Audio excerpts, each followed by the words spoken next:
El TDAH es una de las problemáticas más comunes. Este trastorno no solamente afecta el ámbito académico, sino también el ámbito social, el ámbito familiar y en su adultez puede llegar a afectar tu ámbito laboral. El diagnóstico y tratamiento temprano pues va a incrementar esas posibilidades de que nosotros y tu pequeño tengamos una mejor calidad de vida. Por eso en este episodio vamos a reconocer y celebrar el papel crucial del psicólogo en la vida de las personas con TDAH. Desde este trastorno y desde su mirada vamos a poder lograr los mejores resultados. Así es que vamos a trabajar con nuestro invitado especial en este proyecto de vida y cambio. Ahora que ya conocen nuestro tema, conversemos.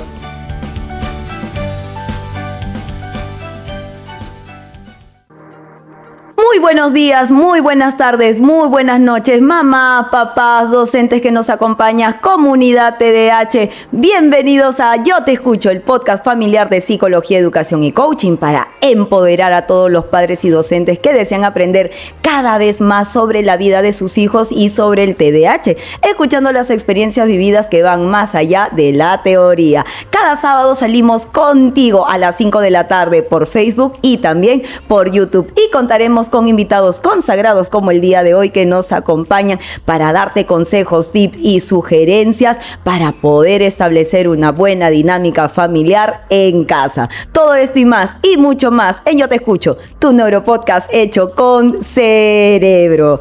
Papás, mamás, docentes que estás con nosotros. Si estás aquí por primera vez, te saluda Carla Bocanegra, neuroeducadora, tu coach TDAH con superpoderes, agradeciendo siempre tu total fidelidad y sintonía cada sábado e invitándote a que nos escribas, nos dejes los comentarios y nos acompañes con tus consejos, sugerencias, dudas y consultas a través de todas nuestras plataformas, todas nuestras redes sociales. Estamos por Facebook, por YouTube, por Instagram y también por TikTok.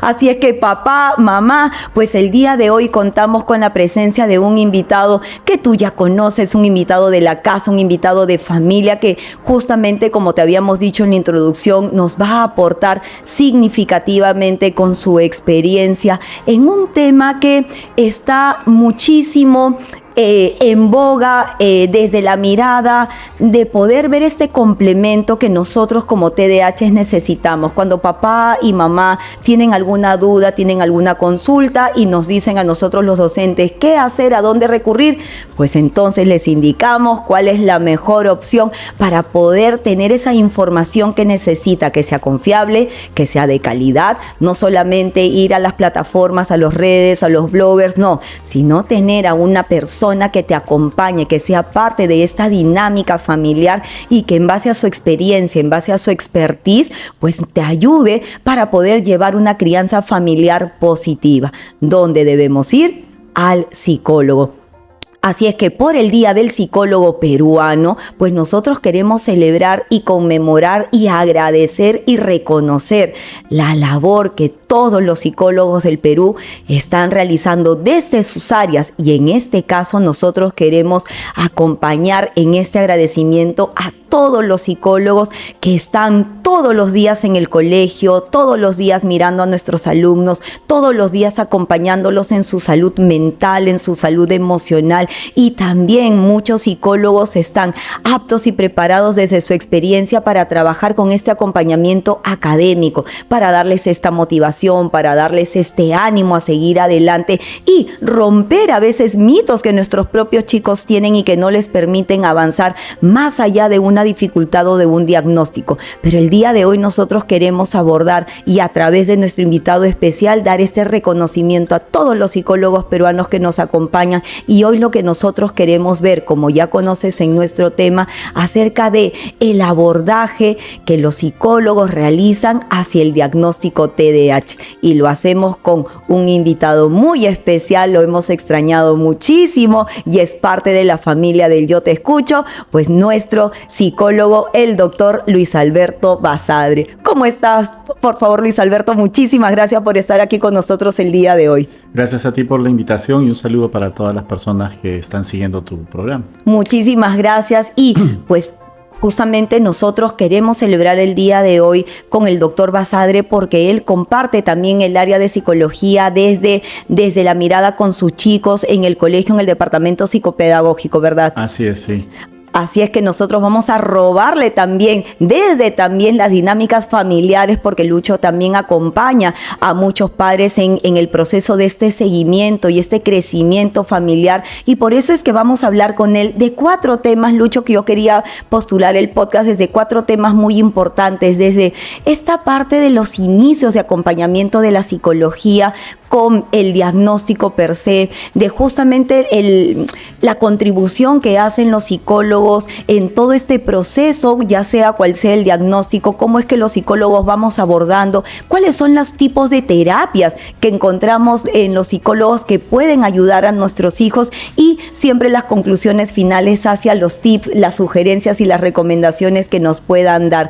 Por ejemplo, Lucho, desde tu experiencia, desde el momento en que el TDAH empieza a tomar más conciencia en el Perú, ¿cómo ha sido el abordaje de los psicólogos? ¿Fue fácil? ¿Fue difícil? El acompañamiento, imagino que por el diagnóstico que a veces no estaba tan claro desde sus inicios, pues el abordaje también fue un poco complicado. Desde la psicología, ¿cómo se empezó a abordar el TDAH? Bien, de hecho no fue fácil, ¿no? Recordemos que en el inicio del trabajo de la psicología en el Perú, había mucha resistencia de las familias a acudir a la ayuda psicológica, había mucho prejuicio en cuanto a llevar a los hijos o acudir uno mismo al trabajo del psicólogo, al acompañamiento psicológico. Entonces hacía que muchos chicos no lleguen, no lleguen a las consultas, no lleguen a ser diagnosticados y ayudados desde la psicología y en equipo con los docentes. Gracias a Dios esa mirada fue cambiando, ¿no? Fue cambiando y hoy día hay mucho más apertura, ¿no? Las familias de buscar ayuda y de buscar ayuda oportunamente. Porque digamos que el beneficio de acudir al psicólogo o hacer un diagnóstico de la condición que tenga un niño es que hacemos prevención. Evitamos que esa condición se convierta luego en un problema, ¿no? Porque al conocer las características del niño, del estudiante, uno puede plantearse la ruta por la que hay que ayudarlo para que su aprendizaje sea lo más gratificante posible, ¿no? Entonces, hoy en día hay mucho más disposición de las familias de seguir las recomendaciones de buscar la terapia. Sí creo que sigue dándose el tema que muchos abandonan, ¿no? ¿Por qué? Porque ven una pequeña mejora y sienten que ya la cosa va. Y no, porque hay que construir un andamiaje que no es tan fácil. De hecho, el llevar al chico a la terapia, el que el chico inicie una terapia, ese solo hecho va a generar muchas veces un cambio de actitud en el estudiante o en el niño o en la niña. Pero eso no quiere decir que sea el momento de retirarlo de la terapia sin el alta del especialista, ¿no? O el equipo de especialistas con el que se trabaja. Y eso sucede, papá, mamá, y lo pongo aquí sobre la mesa, y Lucho también me corregirá en caso me equivoque. A veces es como que los papás sienten de que hay un avance, pero los papás no ven de que después de esos avances tiene que haber un proceso de sostenimiento y que nosotros también tenemos que ayudarlos a que ellos aprendan estrategias para qué pasa si recae, qué pasa si vuelve a cometer el mismo error, cómo volvemos a superar. Esos son fases que van después, que van posterior a esta primera fase o estos primeros módulos de avance. Entonces ellos ven los progresos y dicen, ya está, me voy. Exacto. Ven los progresos y dicen, ya está, me voy. Pero como tú dices, de repente no se ha terminado de hacer todo ese andamiaje. Exacto. No están bien ancladas las habilidades, las competencias que necesita su hijo para insertarse sin el acompañamiento profesional al sistema educativo o a la vida, ¿no? Así es. Porque desde el acompañamiento que se hace, no solamente, digamos, aportamos a las familias temas para la vida académica, para la escuela, sino también para la convivencia en la familia, para la inserción social del chico, de la chica con la condición, ¿no? Para trabajar la autoestima. Entonces, si se hace este trabajo con consistencia y constancia, ¿no? Lo que vamos a evitar son problemas posteriores de conducta, de autoestima, de deserción escolar, ¿no? Entonces, de repitencia de grado. Así es. Entonces, es importantísimo sostener el trabajo y ser persistentes, constantes, ¿no? Y papá, mamá, trabajando un poco también en la historia de cómo nosotros los TDAH, cómo el diagnóstico va apareciendo, pues desde 1775 se dan estos primeros abordajes con, en realidad, cuando estaba leyendo la historia, pues quienes primeros abordan con las sintomatologías vienen a ser médicos. Médicos, por ejemplo, el primero fue un médico alemán que además de médico era físico, que además de físico era filósofo y que de repente empieza su gran interés por el área de la psicología sin haber estudiado la psicología previamente, pero se da cuenta que el mundo de la psicología, el mundo de entender el yo, entender los pensamientos, iba tan a la paralela como la parte conductual. Entonces, cuando empezamos a hablar acerca del tema del TDAH, no solamente era la parte médica en cuanto aquí está la medicación, sino que venía desde la filosofía y la psicología el abordaje del pensamiento y de la emoción y cómo es que todo empieza a canalizar. Cuando en el área de psicología, cuando ustedes abordan a los papás, también logran trabajar ese enganche con el papá, que entienda que no solamente es ya le doy la pastilla y se acabó, sino que tengo que acompañarlo en un camino también de pensamiento y reflexión. Claro, sí, porque hay que quitar esa mirada médica de la condición, de que la pastilla es la solución. No, la pastilla lo que permite es generar condiciones para que más bien el trabajo del psicólogo, el trabajo de la escuela pueda ir dando buenos resultados, ¿no? Pero si solo nos centramos en la parte del medicamento y no brindamos todos los otros soportes, todas las otras terapias, todas las otras ayudas, va a ser poco lo que se consiga, ¿no? Entonces sí, es bien importante trabajar eso con las familias, que entiendan que el medicamento es solo uno de los puntos en los que se apoya el trabajo que se debe hacer con su hijo, ¿no? Y desde la mirada de la psicología, por ejemplo, este consejo de que la medicación no es lo único, es una de las tantas cosas que asumo yo debe haber cambiado en todos estos años de abordaje, de acompañamiento de la psicología. ¿Qué otras, por ejemplo, otras miradas, también otros mitos, ¿no? Que nosotros llamamos los mitos, ¿qué otros mitos se pueden haber roto durante todos estos años en el acompañamiento psicología con TDAH? Yo creo que un mito que se ha roto es el tema de pensar que el diagnóstico implica sí o sí problemas de aprendizaje, ¿no? Porque yo puedo tener una condición, pero si tengo la ayuda oportuna, el diagnóstico oportuno, ¿no? Y entonces esa condición no necesariamente me va a generar problemas de aprendizaje. ¿Por qué? Porque voy a través del trabajo que se haga preventivo, ese menor, ese niño va a desarrollar habilidades compensatorias, ¿no? Para poder salir adelante y cumplir con las exigencias del sistema académico, del sistema educativo. Y lo que ayuda el tener el diagnóstico a tiempo es justamente poder determinar cuál va a ser la ruta que debemos de seguir para que el proceso de aprendizaje de este menor sea gratificante, ¿no? Y no signifique frustración y por tanto rechazo a lo académico, ¿no? Perdón. Sí. Disculpen. Otro punto también importante, Lucho, que también conversamos un poco, disculpen por favor que me atoré un poquitito, es también como otro tema de los mitos, el hecho de poder trabajar con el tema del diagnóstico y el coeficiente intelectual o el cociente intelectual.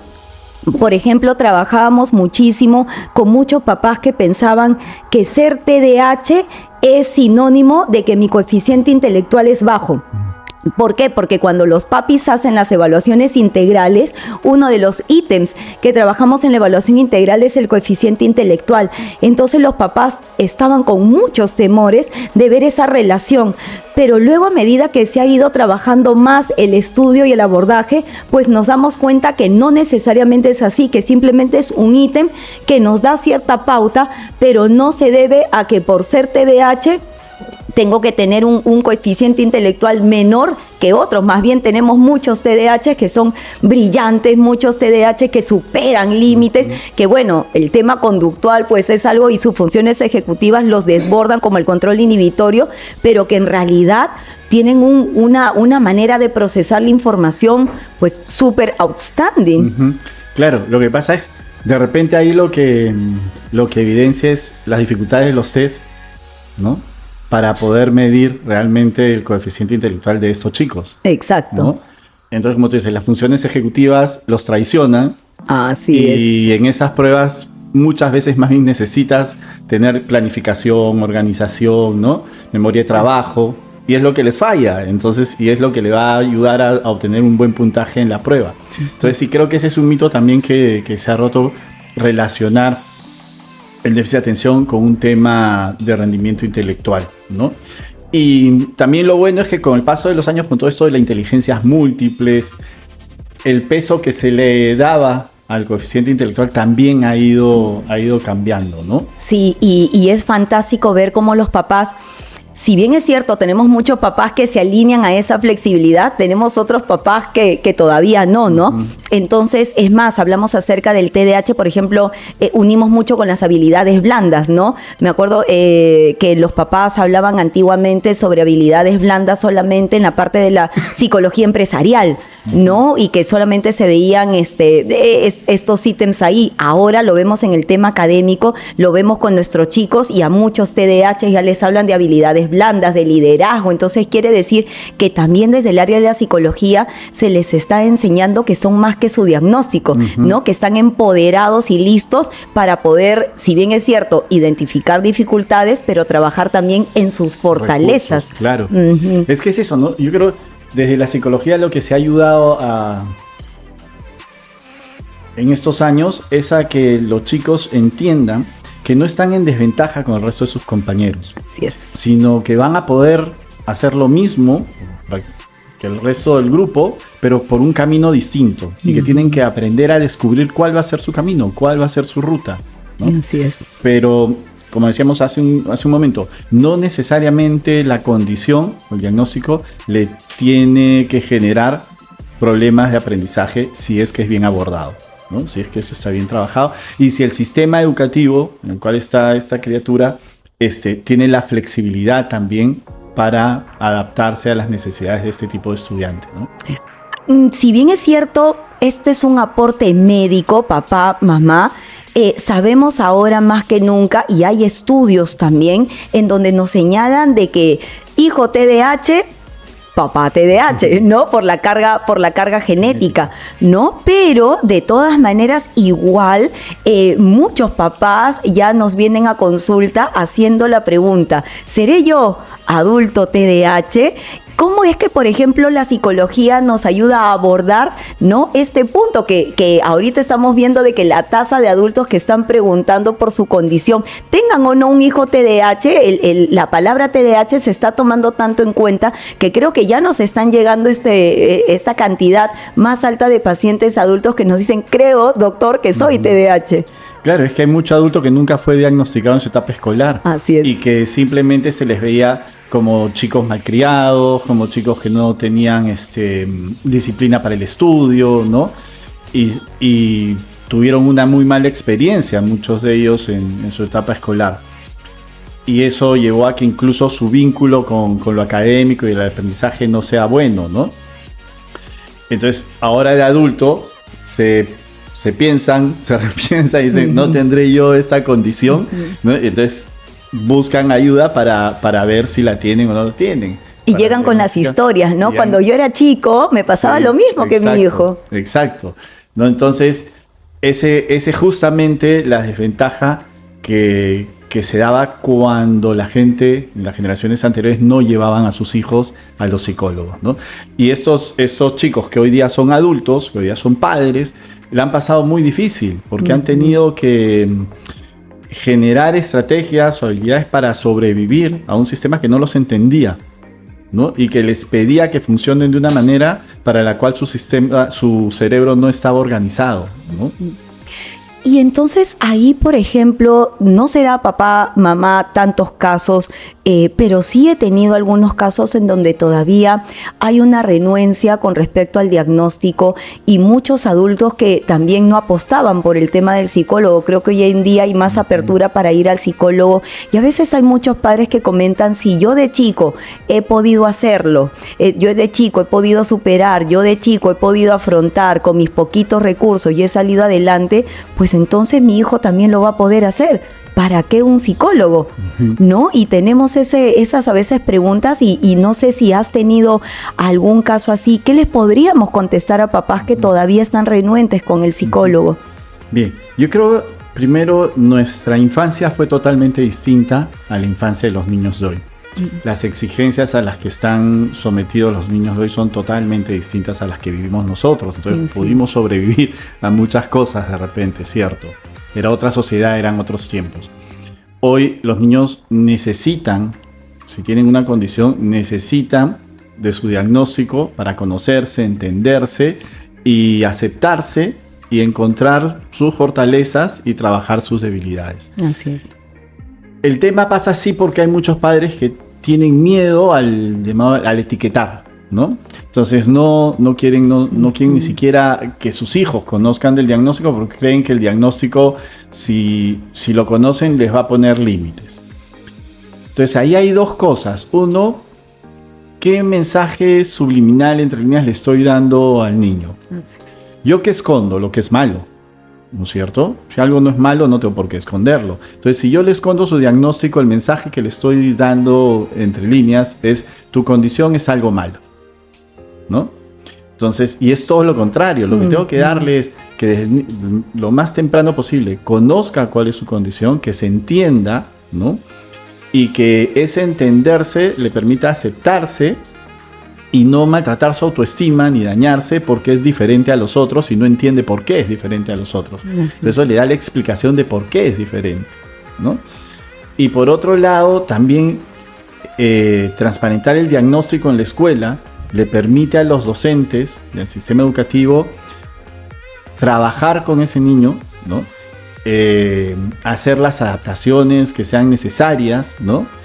Y que el grupo también comprenda de por qué a su compañero o compañera se le da esta ruta, porque tiene un sistema de funcionamiento distinto al de ellos, ¿no? Y es eso, aceptar que dentro del aula hay una diversidad y que mi hijo tiene una condición y que esa condición no lo pone en desventaja ni lo va a etiquetar. En realidad, la importancia del diagnóstico no está para poner etiquetas. La importancia del diagnóstico está para saber cómo trabajar con esa criatura, cómo ayudar a esa criatura y cómo evitar que a las finales se maltrate su autoestima, que lo que es una condición termine siendo un problema emocional por la frustración,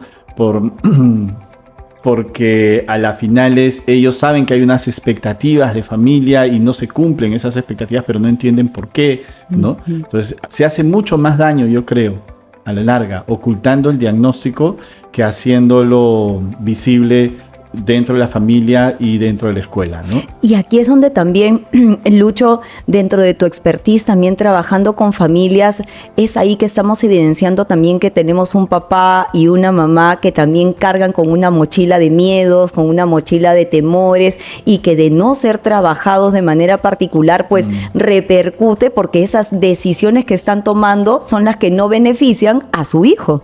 Exacto, sí. Es importante trabajar con los padres y trabajar también con el grupo de hermanos. Así es. ¿Por qué?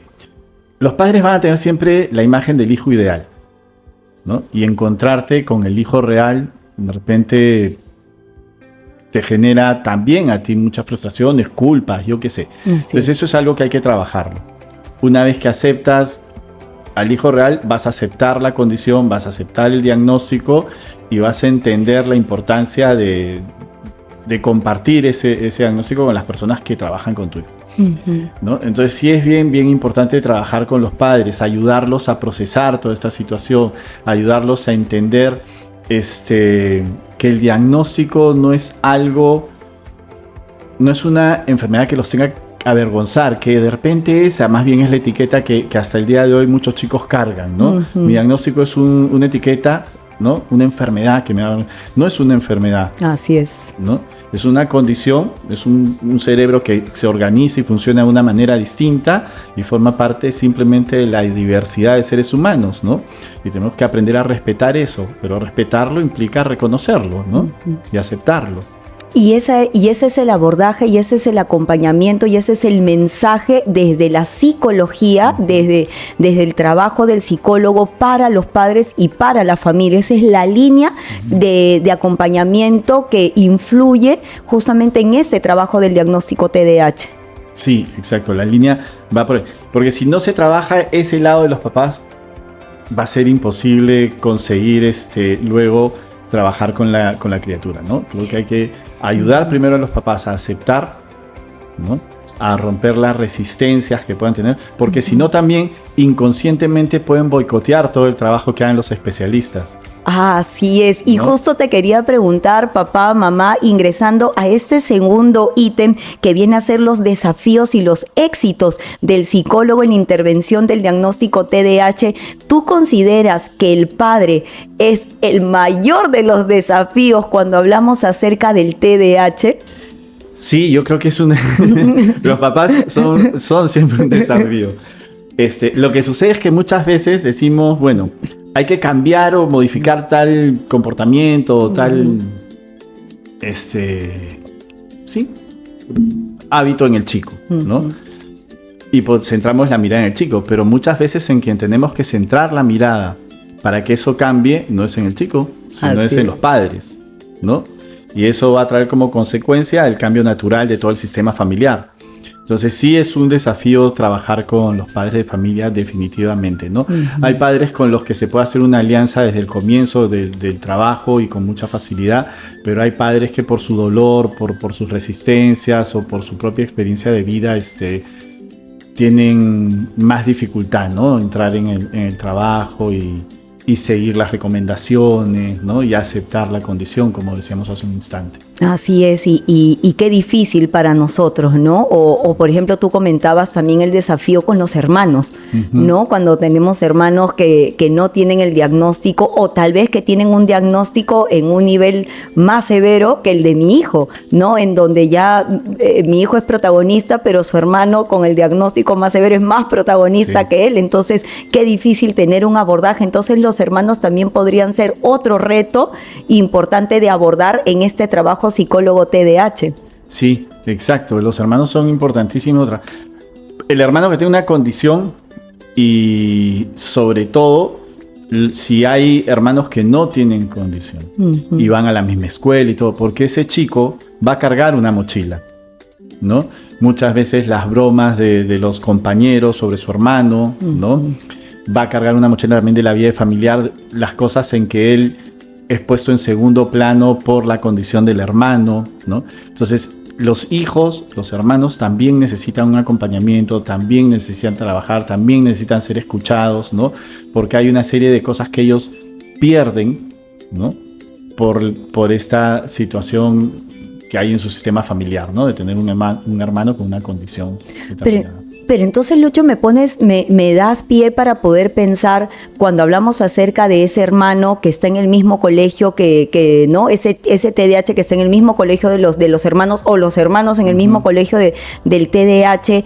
Algo que a veces también pasa con los docentes es que un docente que no está entrenado, que no está preparado, es capaz de decirle, ves que tu hermana trabaja mejor que tú, o ves que tu hermano es más ordenado que tú, y nosotros los docentes podríamos estar cometiendo errores, pero inimaginables, que están mellando la autoestima de nuestro TDAH. Entonces, el abordaje desde la psicología también no solamente es para la familia, sino que también la psicología tiene que estar en alianza con el docente en el aula. Sí, y creo que ahí la psicología ha aportado bastante a la educación, ¿no? En tener una mirada distinta al estudiante que tiene dificultades en la escuela. Y ese discurso, yo lo sufrí. En mi casa nosotros éramos 5 hermanos que íbamos al mismo colegio. Yo era el último de los hombres. Y me acuerdo clarísimo cuando aparecí en cuarto de media en una clase, el profesor pasa lista y dice, Basadre, y levanta la cara y dice, ¿y tú como cuál de los 4 eres? Bueno, yo no era como ninguno de los 4, yo era yo, ¿no? Claro. Pero ese tema es bien peligroso y se ha ido trabajando con los maestros lo han ido entendiendo y creo que ha ido saliendo del discurso del docente. Pero sí hay siempre la presión y la mochila de ser como si tienes un hermano que de repente académicamente fue brillante, ¿no? La mochila que te ponen de ser igual, ¿no? Y competir con esa imagen muchas veces hace más bien que el chico sienta que es mucha carga y no dé todo lo que puede dar porque les pones a competir con una imagen que lo aplasta, ¿no? Entonces sí es algo que se ha trabajado bastante desde la psicología con los docentes, el tema de respetar las individualidades, entender que la palabra puede hacer tanto daño, ¿no? como el castigo físico. Entonces hoy en día creo que los docentes son mucho más conscientes, ¿no? del uso del lenguaje, del tipo de mensaje que dan, ¿no? Del respeto a la parte emocional del niño, ¿no? Creo que eso era algo que hasta antes no lo tenían tan claro, ¿no? Y ese es uno de los grandes aportes del tema de la psicología, ¿no? Si ven, nosotros hacemos nuestras bromas de los memes de los 80 con la chancleta de mamá, ¿no? Y situaciones así. Creo que hoy en día más bien la psicología nos aporta que el abordaje con un chico TDAH ya no puede ir hacia la chancleta, ya es un trabajo de comunicación, es un trabajo de negociación, es un trabajo de ver el ganar, y creo que la psicología nos está aportando a nosotros en esta orientación como padres ese proceso, ¿no? No ganas nada castigándolo, al contrario, es un TDAH inflexible que todavía no entiende, se rellena de cortisol, menos te va a escuchar. Entonces la comunicación también es un proceso importante que los psicólogos nos brindan con estrategias. Sí, exacto. Y ahí ahorita conversando sobre lo de los maestros, también creo que hay un campo importante en el que entra la psicología, que es el acompañar al maestro en sus propias frustraciones. Sí. ¿No? Porque yo creo que la formación del docente no lo prepara para lo que va a encontrar en el aula. Y entonces entra al aula, se encuentra con niños de carne y hueso, unos que aprenden, otros que no aprenden, unos que hacen caso, otros que no hacen caso, ¿no? Entonces empieza a haber ahí también un tema, una carga emocional, un desgaste emocional que hay que acompañarlo, en el que hay que acompañarlo. Y creo que la psicología, el psicólogo escolar, el psicólogo educativo, ahí ha cumplido un rol bastante importante, ¿no? Ese acompañamiento, ese soporte al maestro para que tenga, creo que los dos principales adultos en el proceso de educación de los chicos son los padres y los docentes. Y los dos deben de tener salud mental, ¿no? Porque va a ser un proceso de acompañamiento que va a demandar y exigir mucho equilibrio y mucha salud mental.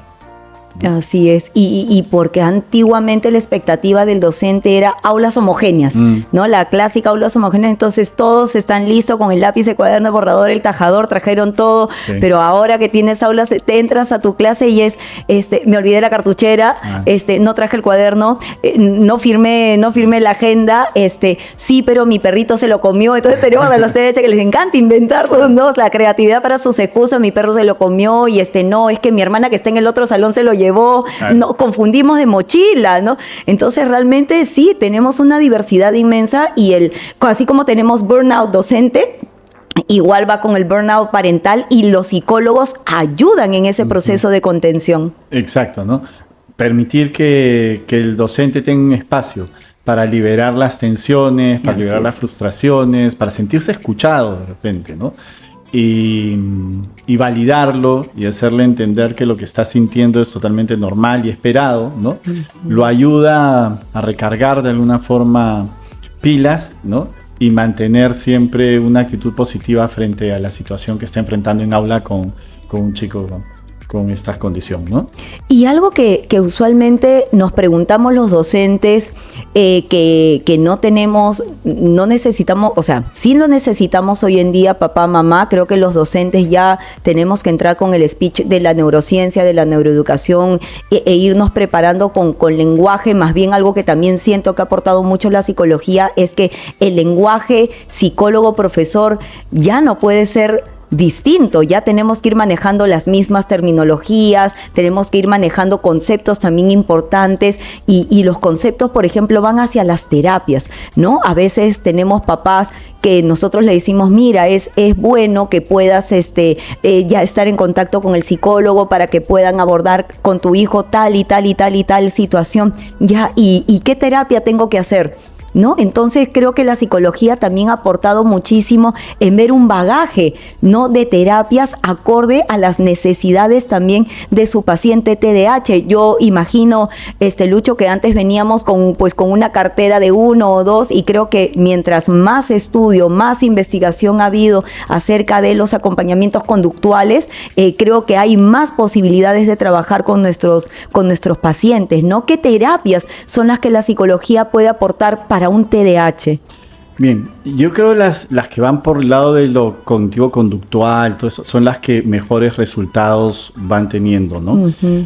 Otras terapias más de corte psicoanalítico no entran no van a ser útiles, digamos, para trabajar en este caso. Uh-huh. Entonces, yo veo más toda esta rama que parte de lo conductista, digamos, y de ahí se han ido dando ya otras distintas ramas, pero que lo que buscan es desarrollar comportamientos, ¿no?, reforzar las conductas que se necesitan, que se desean, y esas ramas son las que dan resultados más rápidos, también más inmediatos, y son las más favorables. Y sí creo que ha ido cada vez más acercándose la psicología al aula y al maestro, y ha ido generándose ahí una mejor comunicación, ¿no?, entre los psicólogos y la educación.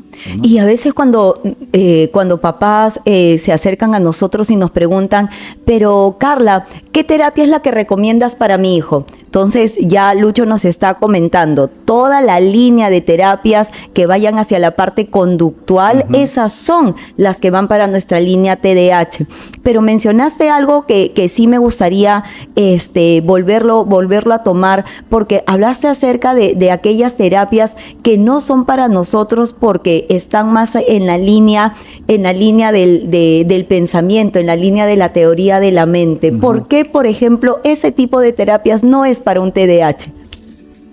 A ver, porque yo lo que necesito, desde mi perspectiva, ¿no? Uh-huh. De repente puedo estar equivocado, pero yo lo que necesitaría es que el chico modifique, ¿no? O que más que modifique es que ayudarlo a desarrollar habilidades que le permitan adaptarse, ¿no?, a las exigencias de su entorno. Y esas habilidades van a ser más de tipo conductual, ¿no?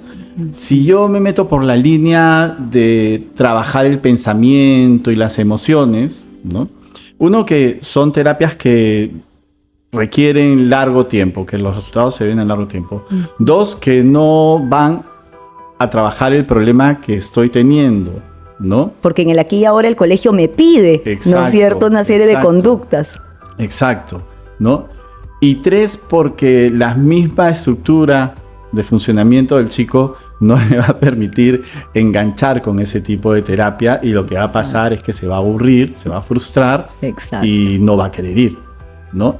Entonces, yo creo que por ahí va un poco el por qué no ir hacia esa línea. De repente, más adelante, cuando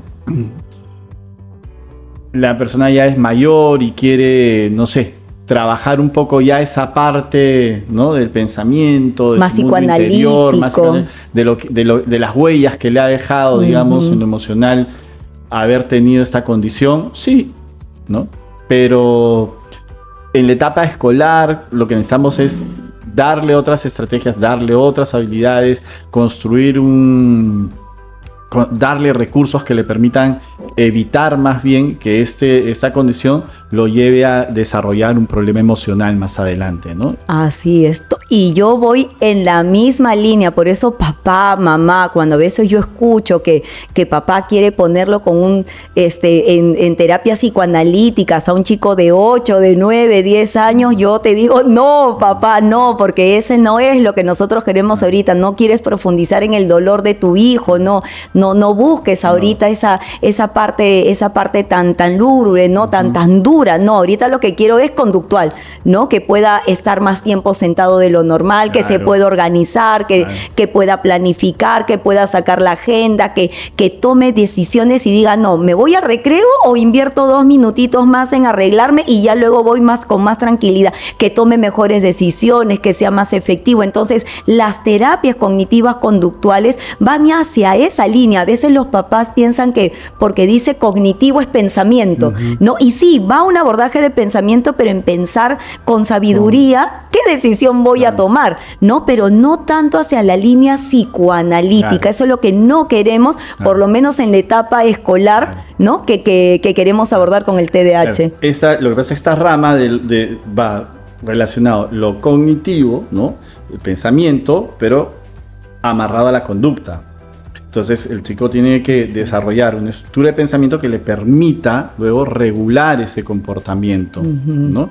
Pero si no entiende, o sea, si no logra pensarse un poco, le va a ser más difícil regular el comportamiento o generar ciertas estrategias de planificación. Entonces es como que trabajo pensamiento, pero de cara a objetivos de modificar ciertos comportamientos concretos, ¿no? Así es. Entonces, en estas terapias cognitivas conductuales, papá, lo que rompemos son los famosos no puedo, no soy capaz, soy un tonto, jamás lo voy a lograr. Esas ideas limitantes. Exactamente. En todas esas ideas catastróficas, limitantes, lo que los psicólogos hablan, yo me incluyo, lo que los psicólogos hablan de esas ideas futuristas, ¿no? De que no, es que siempre me pasa lo mismo, nunca no, Carla, es que yo ya veo el futuro. Entonces, ¿para qué lo voy a hacer si igual me voy a sacar la misma nota? Entonces, todo eso trabajamos en las terapias cognitivas conductuales, porque de eso trata la parte cognitiva, de esos pensamientos, esos mitos que nosotros queremos romper.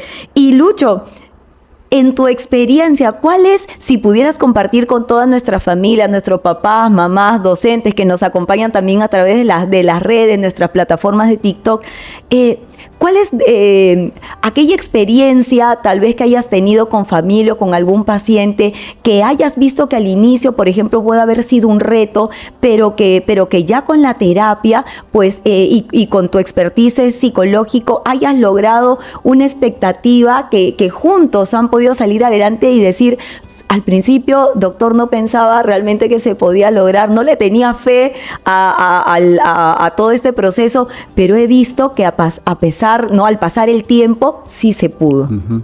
Sí hay muchas de esas situaciones, creo, a lo largo de mi experiencia en los colegios, ¿no? Tanto para chicos con déficit de atención como chicos que han empezado y trabajado sus terapias para temas emocionales, ¿no? Para diferentes situaciones. Y recuerdo un caso que era el papá el más resistente. El papá era el más resistente y él creía que era un tema de disciplina, ¿no? Y claro, cargaba mucho también a la esposa porque si él pensaba que era un tema de disciplina, cuestionaba mucho el tema cómo la mamá estaba disciplinando o poniendo orden. Conseguimos que acepte el tema de la terapia. Y fue interesante porque, claro, el proceso terapéutico también lo ayudó a él a entender a su hijo, a aceptar sus resistencias. Y no solamente mejoró el chico, mejoró también la relación de la pareja, ¿no? Porque hay un costo muy alto que paga la pareja si es que no tienen el acompañamiento también profesional, ¿no? Entonces ese caso fue muy interesante y como el papá a las finales fue uno de los que más se enganchó en el tema de la terapia y el chico terminó la secundaria en el colegio, ¿no?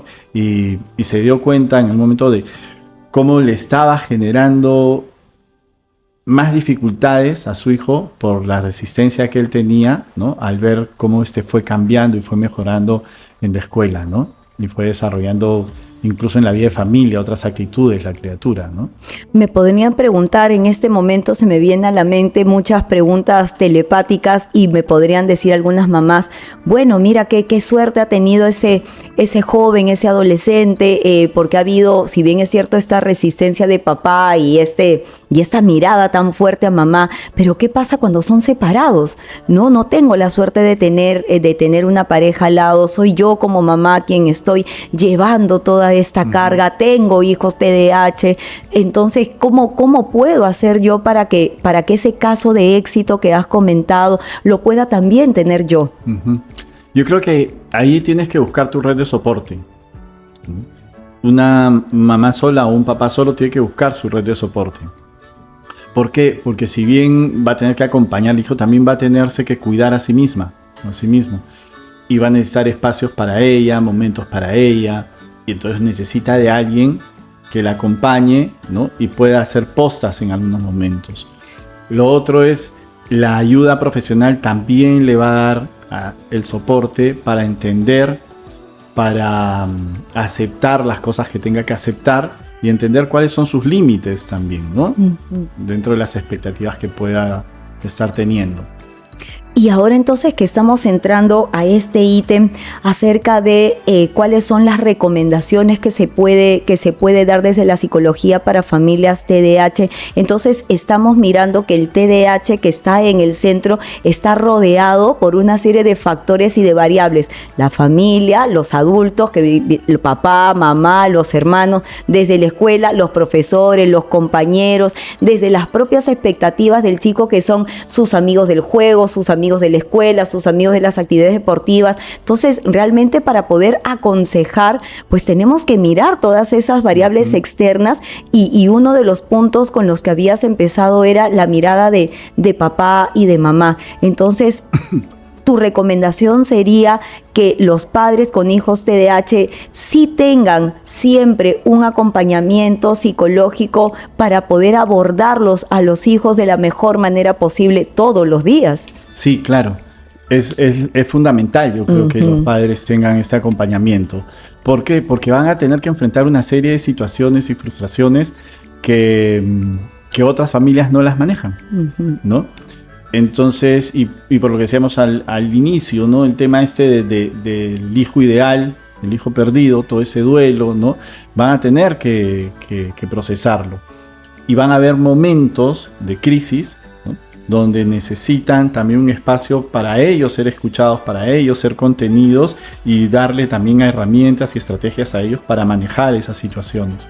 Entonces sí es importantísimo el acompañamiento profesional y también creo que es importante lo que conversábamos antes de salir al aire, este asunto de los grupos de padres, ¿no? Sí. De los grupos de padres. ¿Por qué?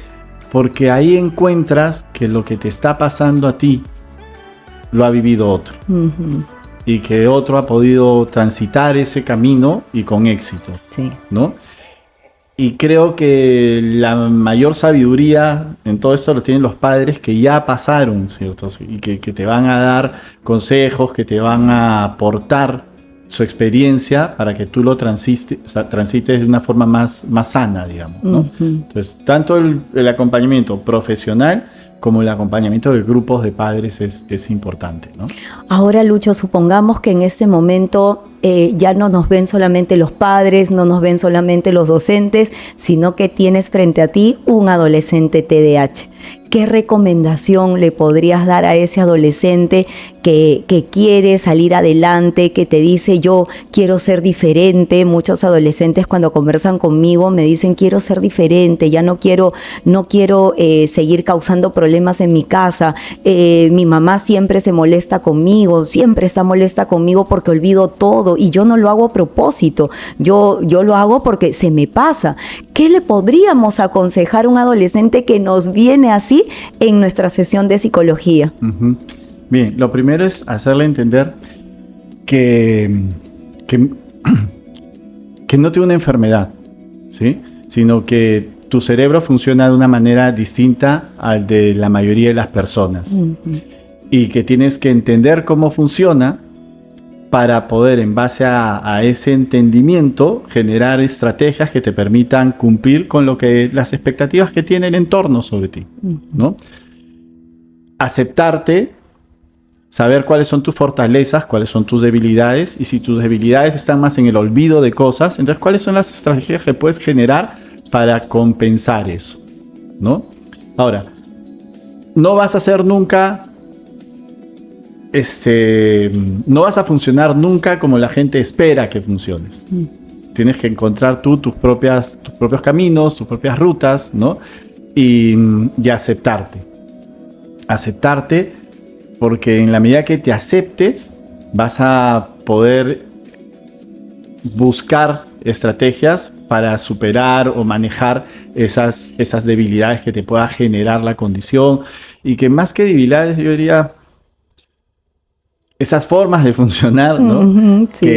que de repente hacen que no encajes en las exigencias que te pone el entorno, ¿no? Porque a veces lo que puede ser debilidad en un momento podría ser fortaleza en otra situación, y uno no lo sabe. Exacto. Y también creo que ellos tienen que tener claro que no tienen que funcionar como los demás. O sea, no tienes que funcionar como los demás. Simplemente busca tu ruta, busca tu camino, ¿no? Ponte tus propias metas y busca tu ruta, tu camino para lograr esas metas, ¿no? Para lograr esos objetivos.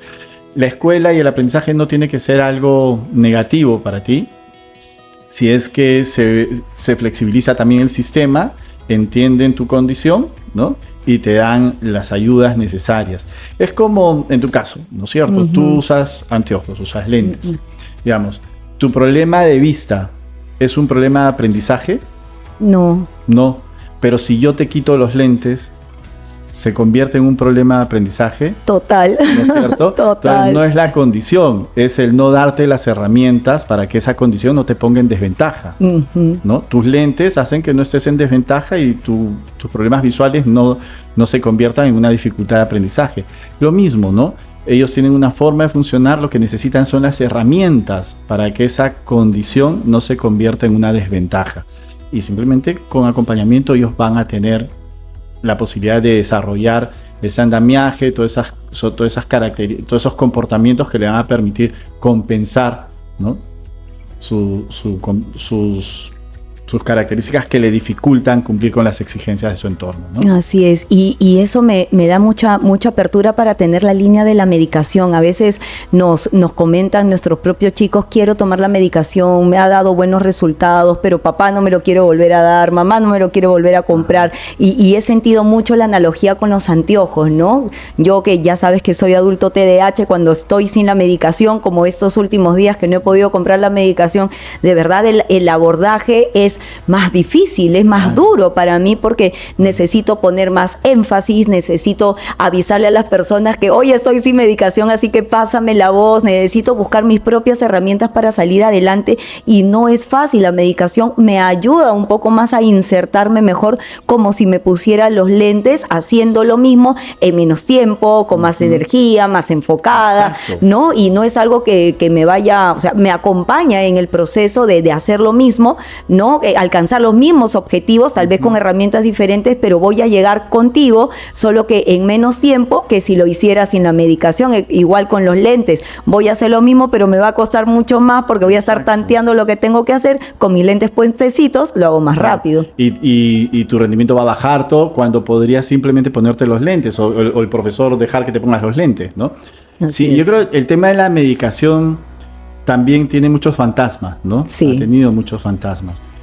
Pero es el miedo de los papás, lo entiendo. Darle un fármaco a un niño siempre te genera ciertos temores, ¿no? Los efectos colaterales, ¿no? Pero deben de comprender que si está siendo medicado y está siendo acompañado por un especialista de la salud, lo que menos se va a hacer es poner en riesgo la salud de su hijo. Que el fármaco va a ser necesario en muchos casos, justamente para ayudarlo a que no se desarrollen problemas emocionales mucho más severos, ¿no? Y que conforme vayan creciendo, muchas veces los chicos aprenden a regular también este tema de la medicación.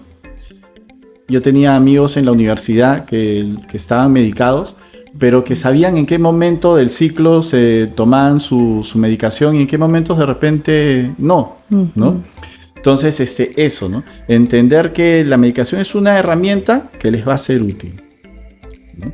No es la panacea, ¿cierto? No va a curar nada, porque no hay nada que curar, pero le va a permitir, a través de esa herramienta, estar nivelados, estar compensados de alguna forma y poder cumplir con las exigencias, ¿no? Exacto, creo que el susto papá, mamá va porque me pasa últimamente que estamos viendo que el diagnóstico TEA ha aumentado, tenemos por ejemplo con la risperidona, ¿no? Entonces cuando papá y mamá se van a Google y empiezan a buscar y ven de cuáles son no solamente los efectos, sino hacia qué línea van, y mi hijo es TEA y no tiene otro diagnóstico como esquizofrenia, entonces claro, se asustan, ¿no? Porque dicen, ¿por qué le voy a dar esta medicación que va para este tipo de diagnóstico a mi hijo TEA que todavía está chico, ¿no? Entonces como que no entienden, y ahí es donde el abordaje del psicólogo ingresa porque te orienta, ¿no? En este proceso. Exacto.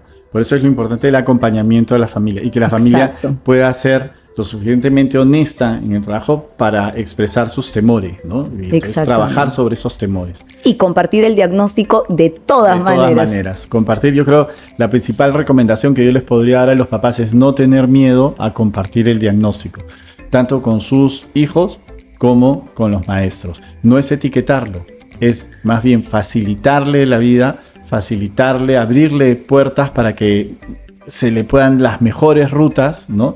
Para su aprendizaje.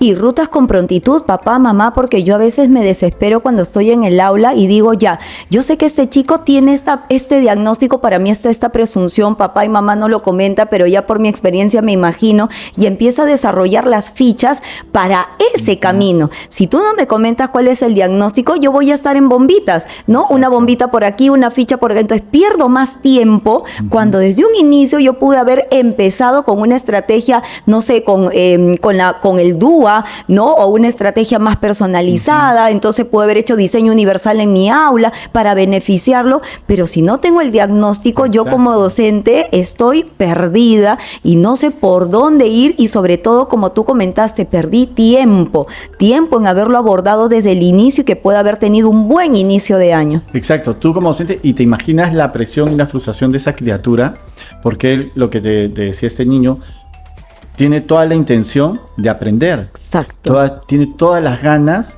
de satisfacer las expectativas de sus padres. Entonces esa herida en la autoestima de esta criatura es terrible porque no entiende, no logra comprender el por qué no consigue los objetivos.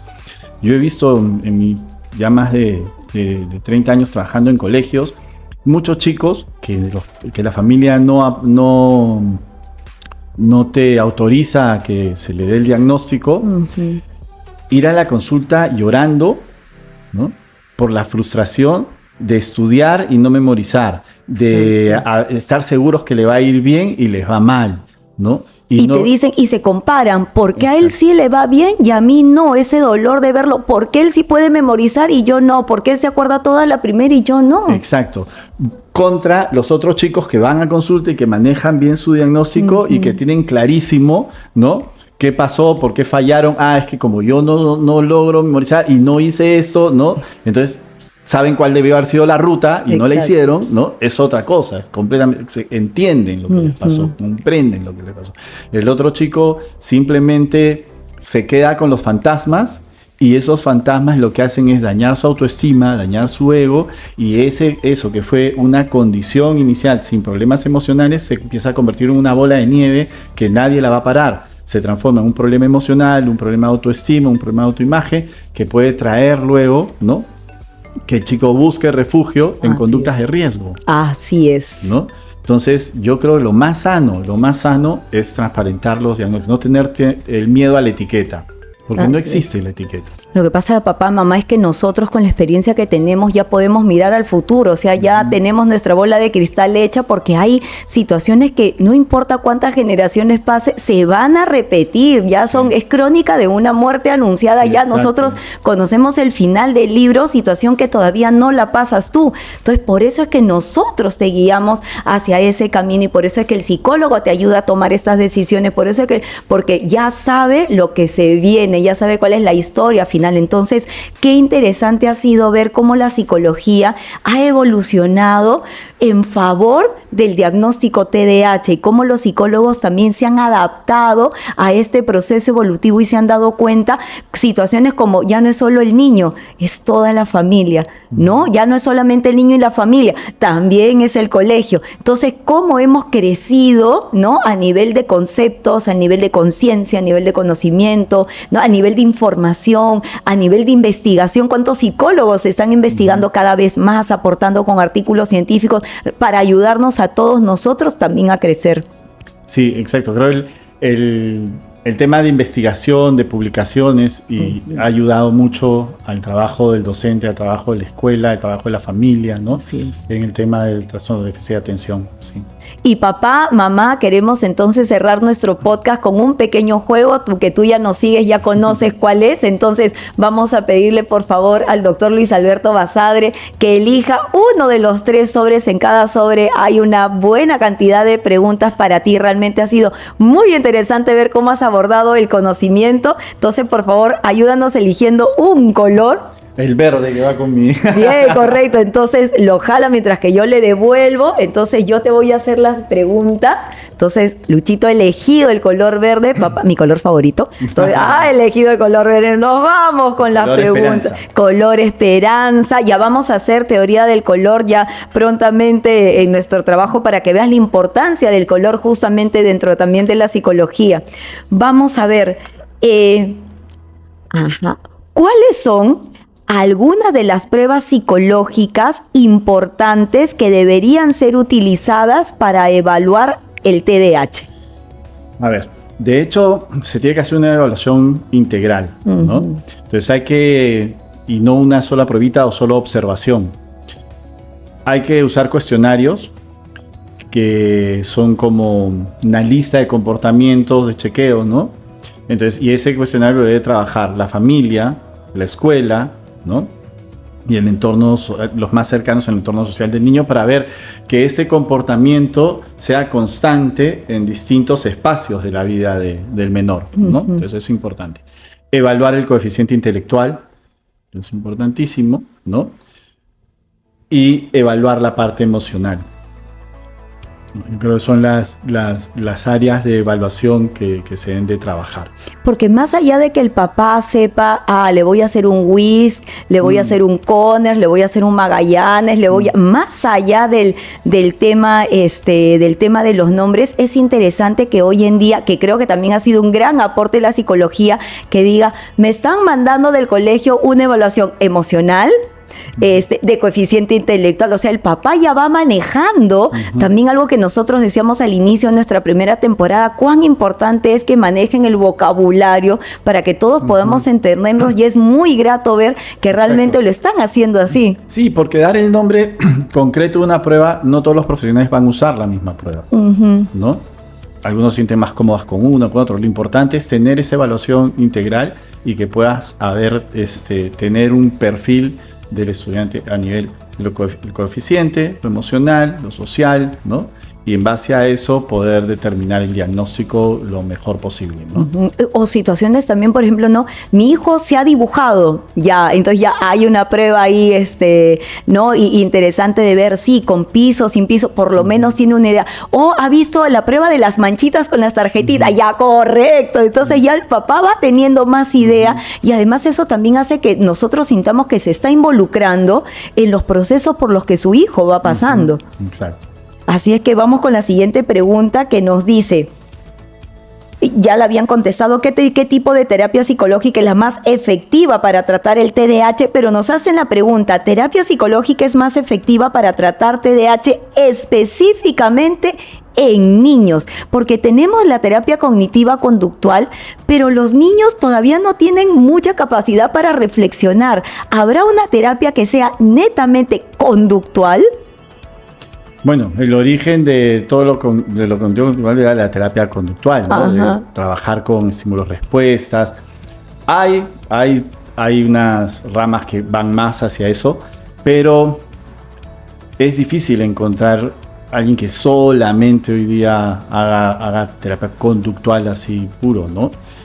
A veces creemos que los niños no están en capacidad de ese proceso de reflexión, de análisis, sí, ¿no? Exacto, pero sí lo pueden hacer. Lo que pasa es que de repente no tienen las condiciones para expresar, para poner en palabras todo lo que está pasando por su cabecita, ¿no? Todavía no tienen el vocabulario hemos construido del todo. Pero no quiere decir que no puedan hacer un proceso de análisis a través de otro tipo de herramientas, ¿no? Que esté enfocado a lo mismo, ¿no? Porque, por ejemplo, yo me imagino, papá, mamá, una economía de fichas, ¿no? Yo sé que si metes las bolitas en la jarra tienes más puntos porque va a haber una recompensa en base a una conducta positiva, ¿no? Entonces yo entiendo, conducta positiva, recompensa positiva. Pero en cambio, si me quitan la pelotita, es porque algo he tenido que hacer. Entonces vamos a reflexionar sobre esa situación para no volverla a cometer, ¿no? Entonces yo me imagino que por ahí debe ir la parte conductual para niños. Exacto, pero que va acompañado también de la reflexión. De la reflexión, o sea, solo no va a funcionar, ¿no?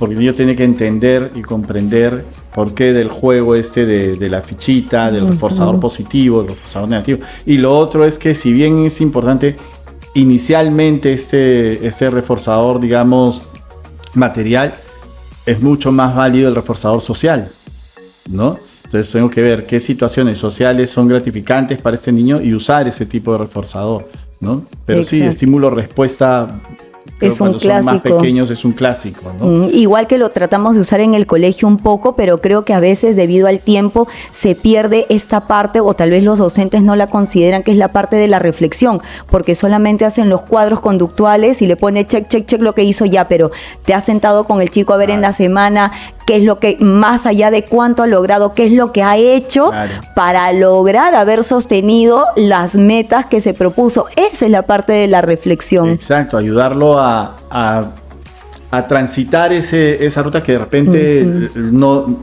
por su condición él no la hace consciente. Exacto. ¿No? Entonces ahí hay un acompañamiento y que pasa justamente por tomarte tu tiempo, sentarte con el menor, analizar esto que hiciste, cuál fue la ruta, por qué te salió, esto acá, en dónde fallamos, que no es cierto, y para que pueda ir también desarrollando habilidades y estrategias para lograr el objetivo. Exactamente. ¿No? Y aquí,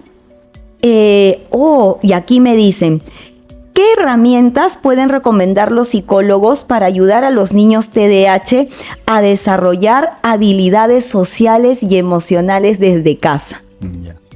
Yo creo que es bien importante servirles de espejo, ¿no? De modelado. Ay, sí. O sea, lo que queremos que nuestros hijos hagan, lo tenemos que hacer, ¿no? Y qué difícil. Sí. Y qué difícil. Eso es lo difícil. Entonces, lo primero es evaluar qué tanto estamos haciéndonos, cómo van nuestras habilidades sociales. Así es. ¿No? Saludo. Yo trabajo en un colegio y a mí me da pena ver cómo entran los papás todos los días. Uno los saluda a muchos de los papás y no te contestan el saludo. Y están de la mano de su hijito que está cruzando a kinder. ¿Qué está aprendiendo ese niño? Exacto. Cuando pase algún maestro, profesor, alguien de limpieza, cualquiera, exacto, simplemente no les va a decir ni hola, nada. Entonces yo creo que lo primero es, hemos perdido los adultos también la práctica de esas habilidades básicas, de saludar, dar las gracias, ¿no? Las buenas maneras. Entonces eso es lo primero, tenemos que recuperar y nuestro comportamiento tiene que modelar. Porque si no sucede esto, ¿no? Que es lo que dicen los gringos, que es tu discurso va por un lado, pero tu acción va por otro. Entonces lo que hace, grita tan fuerte que no me deja escuchar lo que dices. Así ¿no? es. Entonces tenemos que ser bien coherentes entre lo que le pedimos y lo que hacemos. Entonces trabajar nuestras propias habilidades sociales, es importante. Ponerlo en contacto con otros niños que participen de actividades grupales, porque ahí es donde va a tener que poner en práctica estas habilidades sociales y entrenarlos, ¿no? Decirles, miren, cuando pides algo, eso tienes que hacer. Porque, ¿qué sucede? Ellos se atropellan, ¿no? Sí. Entonces les gana, se aceleran, ganan y atropellan. Entonces hay que ayudarlos a entender cómo, si quieres pedir algo, cómo lo tienes que hacer, empezar a darle estrategias previas a la situación social a la que va a ser expuesto. Así ¿no? es. Entonces, lo voy a llevar a un cumpleaños, bien. Entonces, ¿qué ese cumpleaños qué va a implicar? Entonces, empezar a trabajar esas habilidades que va a necesitar poner en práctica ahí previo en casa. Pero yo creo que lo básico es ver cómo estamos nosotros como adultos, ¿no? Sí, y de verdad que modelar es una súper estrategia. A veces les comparto a mis papás, cuando veo a mis lindas familias, le digo, ¿quieres que tu hijo se porte bien en el supermercado? Entonces modela en casa cuál es la expectativa de portarse bien en el supermercado. Exacto. Porque tu hijo se tira del carrito, empuja al otro, y entonces en casa simula a través del juego qué es lo que yo quiero. O vamos a salir a comer a un restaurante, siéntate, lleva tu mochila y simulen primero previamente cuál es tu expectativa.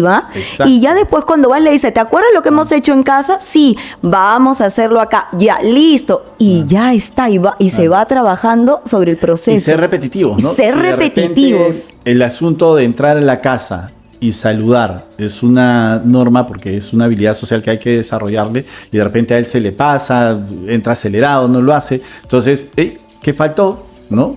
Evidenciarse y acostumbrarlo a que lo haga y ser constantes y repetitivos en eso, ¿no? Por eso, tanto en la psicología, me imagino yo, Lucho, perdón la interrupción, como en la terapia, cuando hacemos las terapias, ya sea para niños, adolescentes, siempre dejamos algo para trabajar en casa, claro. ¿No es cierto? Porque la idea es que se repita nuevamente durante los días que no lo vemos. Exacto.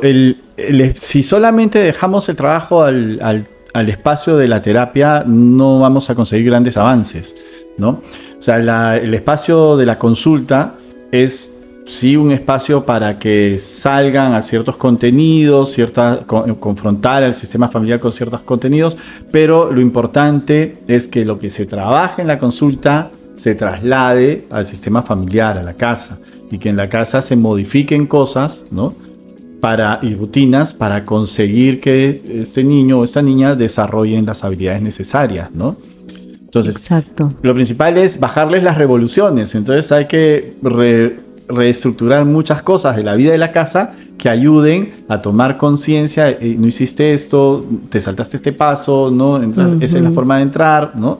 Y ser constantes y constantes, ¿no? Sí, papá, aquí el secreto de verdad de toda terapia, acompañamiento, sea de lo que sea, es la repetición, la constancia, el volverlo a hacerlo una y otra y otra y hasta otra que vez. Se vuelva un hábito, ¿no? Una rutina. Así es, papá, es como lo de la bicicleta. Yo después de 5 años me vuelvo a subir una bicicleta, tal vez no lo haré tan fácil, pero yo ya sé dónde pongo el pie, cómo levanto la pierna, porque ya memoricé una buena parte del accionar. Exacto. Cuando aprendemos a manejar. Igual. ¿No? La persona está tensa, no saca la mano del timón, no mira al del costado que le habla, ¿no? Pero cuando ya se hace un hábito, se hace mecánico, ya la persona va relajada, puede mirar al del costado un rato y seguir manejando, ya ni cuenta se da que hace los cambios, ¿pero por qué? Porque hizo por repetición, ¿no? De esos comportamientos que no eran parte de su bagaje, los termina haciendo por repetición, parte de su bagaje, algo que ya lo hace de forma mecánica, automática, ¿no? Así entonces, hagamos que las habilidades sociales de nuestros chicos sean un tema automático, mecánico. Y ahí también es ver cómo estamos hoy en día. Yo creo que un elemento que interfiere mucho en las habilidades sociales de los chicos son estos aparatitos. Ay, sí, ¿no? sí, ¿qué hacemos? Y yo digo, contra más puedan posponer el uso de estos aparatos en los niños es mejor. Los problemas de atención, de concentración, de socialización que se están dando por el exceso de estimulación de los niños ante las pantallas es terrible. Entonces, traten de evitar el uso de pantallas. Fíjense también cuánto tiempo ustedes están con el celular, y lo que están modelando es el uso del celular, no el no uso. El chico viene a hablarte, tu hijo viene a conversarte y un ratito, ¿no? Y estás en la pantalla y no le estás siguiendo la atención. ¿Cómo resolvemos nosotros nuestros problemas? También con qué habilidades sociales nos ven ellos resolver los problemas, las discusiones en casa. Todo eso se aprende por modelaje, ¿no? La frustración, incluso el manejo, estos niños tienen que aprender a manejar de forma sana la frustración, el fracaso. Entonces, una buena manera es yo hacer cosas adrede, mal, y reírme, ¿no? ¿Para qué? Para que él aprenda que el error forma parte de la vida y que el error no es ninguna tragedia, ¿sí? Que el error lo puedo manejar con buen humor. Y es que voy a ser más creativo si mantengo el humor a que si me frustro y me bloqueo, ¿no? Ajá. Entonces, esas cosas son muy importantes. Parecen cosas obvias, pero a veces no son tan obvias, ¿no? Y sí, de verdad, tratamos de ponerlo también desde el colegio, papá, mamá, bastante en claro cuando los chicos cometen ¡ay, se me cayó el lápiz! Se te cayó el lápiz, vamos a recogerlo juntos. Me olvidé de sacar, vas, ahorita, rápido, te cuento 3 y voy. Y tratar de hacerlo así, con esa alegría, porque sabemos que hay una dificultad, no es que lo hagan porque tienen un campo, una manta negra de maldad, no, es porque hay una disfunción. Porque me quieren molestar. Exacto, entonces a veces no los tomamos nosotros también los adultos con esa, ¿no? Esa fijación de hacia mí, no, tiene una disfunción. Entonces hay que tomarlo con alegría, con buen humor, ¿no? Con un poquito de sonrisas, haciéndole ver también que lo ideal es minimizar esa conducta la mayor cantidad de veces, pero que es parte de tu proceso de aprender. Exacto, si se olvidó 3 clases seguidas, bueno, entonces me siento, a ver, mira, te das cuenta que 3 clases ya te vas olvidando. ¿Qué podemos hacer para que la próxima clase vengas con todo completo? Con eso que te estás olvidando. A ver, ¿qué estrategia? Entonces ahí ya le damos una herramienta, una estrategia, y a la siguiente debe venir con las cosas. Así es, por eso papá, mamá, estamos también con Lucho tratando de ver si te animas, ver un poco el tema del acompañamiento para padres, porque también el estado emocional, mira, tenemos tanto para hablar de la psicología, como el estado emocional no controlado de los padres también afecta significativamente un diagnóstico. Entonces, mira cómo el psicólogo aborda el diagnóstico desde varias áreas, de niños, de adolescentes. No hemos hablado de adultos, pero vamos a tener otra oportunidad invitando al doctor Luis Alberto Basadre para poder hacer abordaje para adultos TDAH. Entonces, así como que tenemos varios temas, si nosotros queremos encontrar al doctor Luis Alberto Basadre para hacernos este acompañamiento, ¿dónde te podemos ubicar? Me pueden escribir a basadrel@hotmail.com o llamarme al 989830-777. Perfecto, entonces igual lo vamos a dejar papá, mamá en los comentarios. Te agradezco, muchísimas gracias al doctor Luis Alberto Basadre el haber estado el día de hoy con nosotros. Y papá, mamá, si es que necesitas de este podcast o más podcast y estás viendo que va a ayudar a otras personas con su contenido, compártelo. Y si nos estás escuchando desde el audio player de Spotify, de Google, de Apple Podcast o de todas nuestras redes sociales, pues dale like, activa la campanita y síguenos atentos siempre. Sábado 5 de la tarde estamos aquí en Yo Te Escucho. Nuevamente, muchísimas gracias, doctor Luis Alberto Basadre, por estar con nosotros. No, gracias a ti por la invitación. Y yo soy Carla Bocanegra, neuroeducadora. Te dejo un abrazo inteligente y te deseo buen fin de semana. Hasta pronto. Muchas gracias, Lucho. Gracias, Carlita. Gracias.